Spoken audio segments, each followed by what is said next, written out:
Hello, everyone. Flags are incredibly important through history and in current usage. So there's a flag on the moon, there's a flag at the North Pole, there you've got the US SR flag being flown over Reichstag, and there you've got some German fans celebrating their recent World Cup win. But what about Liverpool? Does Liverpool have a flag? Well, yes, it does. I had to write to my MP, Steve Rotherham, to find this out. He then emailed the Mayor of Liverpool, Joe Anderson, who told us both that Liverpool's flag looks like this. I'm sorry about the poor quality, but you see a flag like this, and as a vexillologist, your head just drops because it's so dull. All it is the Liverpool coat of arms on a white background. Liverpool's got a very handsome coat of arms with a merman and Neptune, liver birds shipping all over the place. Latin inscription is Latin for God has given us these blessings or something like that.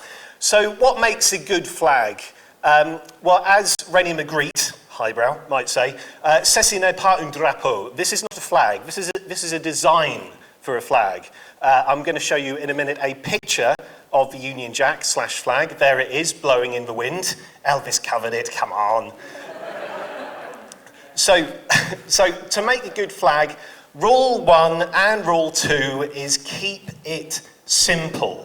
You think of some of the iconic flags of the world, they are 3 colours, sometimes just 2 colours. And you want flags to look like this because they are instantly recognisable, they stand out from a long way, and if you don't keep a flag simple, then you might end up with a monstrosity like this. This is a city of Inglewood, and they just went completely nuts with this. You've got a plane, you've got a building, you've got writing. You want to keep flags simple because most of the time you won't see them blowing in the wind. A lot of the time they'll be small and far away. So you'll see the flag at a distance. You might see it on a little pin, as I am currently wearing. Also, you need to be able to identify a flag at rest. So the ones on the left, you can't see them properly, but they're obviously the flags of the USA. The ones on the right, they're a bit higgledy-piggledy, not so sure. So you want to keep it simple as well because you want to make it easy to make. So for example, here's one taken from Libya. That flag is completely homemade out of 5 bits of cloth, but it's obviously a Libyan flag.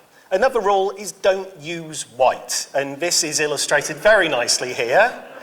Because white blends into backgrounds, you can't see it against grey skies. So Russia, Bahrain, Qatar, Madagascar. Someone showed Indonesia earlier, that very bad designs. And also don't add writing because no one's going to read it.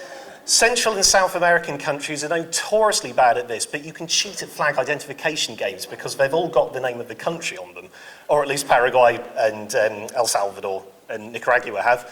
So as a bunch of examples of good and bad flags, I've got a load of US state flags. Some of them are great. They're really simple. You've got Texas down at the bottom. You've got Arizona up at the top. But in researching this, I also found out that Liverpool did have a flag commissioned for its 800th anniversary. And it's a logo with some writing on it on a white background. Oh, come on. And in the same article, they showed it flying. What's that? That could be anything. That could be a corporate logo. It just looks like a white flag. I was going to make a joke about the French, but I don't think I'm going to under the circumstances. So I've had a go at designing a flag for Liverpool. Keeping it simple, I'm thinking liver birds, River Mersey, and of course the football teams. So the background of my flag is blue and red. I've kept the blue on the left to represent where the Mersey is. I've got a liver bird, which is gold, to represent prosperity. And there it is. Thank you very much. Thank you. But I've also given an example of how you don't put together a flag. So compare this one to the one that is going to appear. And I will leave you with that. Thank you very much.